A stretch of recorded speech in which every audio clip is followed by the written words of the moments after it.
There are cars that shout to get your attention. And then there are cars that don't need to. This is one of those. The 2026 Aston Martin Vanquish doesn't arrive with a manifesto. It doesn't beg you to understand it. It just stands there. Long hood, heavy shoulders, that quiet confidence that says, I've been here longer than your trends. And somehow, Aston Martin still had the nerve to put a V12 in it. Not electrified to death, not reduced to a nostalgic footnote. An actual twin-turbo 5.2-liter V12, making 824 horsepower. That alone tells you who this car is for. This isn't Aston chasing relevance. This is Aston drawing a line. Because while the industry is busy apologizing for engines, the Vanquish just clears its throat.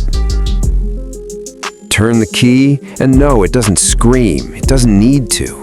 There's weight in the sound, depth, that low-frequency pressure you feel in your chest before your ears even catch up.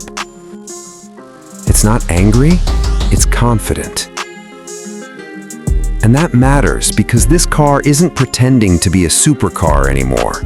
It's a super GT, a flagship, a machine built to cover obscene distances at irresponsible speeds without breaking character. And yes, this V12 is different. Twin turbos, revised internals, and Aston's new Boost Reserve system, which is a fancy way of saying the turbos stay primed even when you lift. So when you roll back onto the throttle, there's no hesitation, no waiting, just torque. 737 pound-feet of it. And in a front-engine car, that's no joke. This thing doesn't launch like a hypercar. It leans into speed, it gathers itself, and then it just goes. Zero drama, no digital fireworks, just relentless, unbroken acceleration that makes the horizon feel closer than it should. 214 miles per hour if you have the road and the courage. Most owners won't. And honestly, that's fine. Because the Vanquish isn't about bragging rights. It's about how it makes you feel after 4 hours behind the wheel, when you're still fresh, still focused, still wanting more. Transition pause. Underneath, Aston sticks to what it knows. Bonded aluminum chassis, carbon fiber prop shaft, Bilstein DTX adaptive dampers that actually understand the difference between aggression and control. And here's the thing, this car isn't trying to out-handle a mid-engine Ferrari. It doesn't need to. The steering is weighted, deliberate. It talks back, not in tweets, but in paragraphs. You feel the front end load up. You feel the rear settle. And when you push too hard, the car doesn't snap at you. It warns you.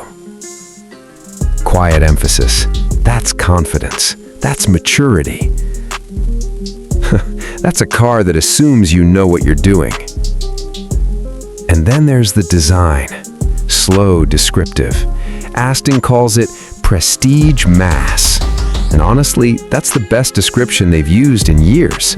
The hood is long, almost absurdly so. The body has thickness, presence, that sense that there's something substantial beneath the skin. And the rear? That short, cut-off cam tail doesn't try to be pretty. It's functional, purposeful, almost old school in the best way. This car doesn't chase aerodrama. It doesn't need wings to look fast. It looks fast standing still, like it's impatient. Step inside, and this is where the Vanquish quietly makes its strongest argument. Because instead of overwhelming you with screens, Aston does something radical. They remember this is a GT. Leather everywhere, real materials, surfaces that feel designed, not assembled. The seating position is low but relaxed. The cabin wraps around you without squeezing. You don't feel like a passenger in a computer. You feel like the driver of a machine. There's a modern 10.25-inch infotainment screen, and yes, it finally works properly. Responsive, clean, no lag that makes you question your life choices. But it's not the star. The star is how little it distracts you. This interior doesn't want your attention, it wants your focus. And that's rare in 2026. Because here's the truth. The Vanquish isn't chasing the future, it's preserving a feeling that's disappearing, the feeling of driving something powerful, beautiful, and unapologetically mechanical.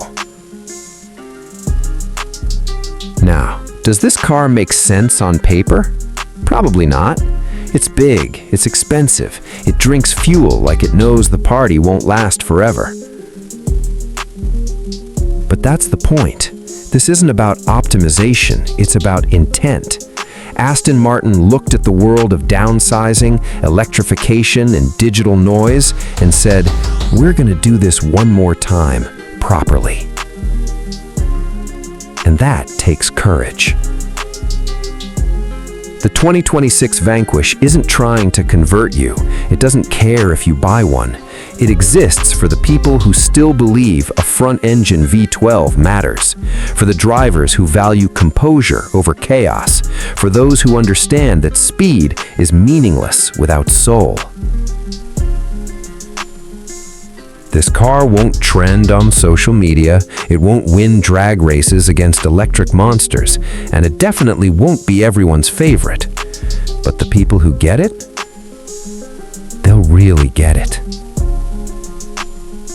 And honestly, in a world where everything is trying to be everything, that might be the most rebellious thing Aston Martin could have done.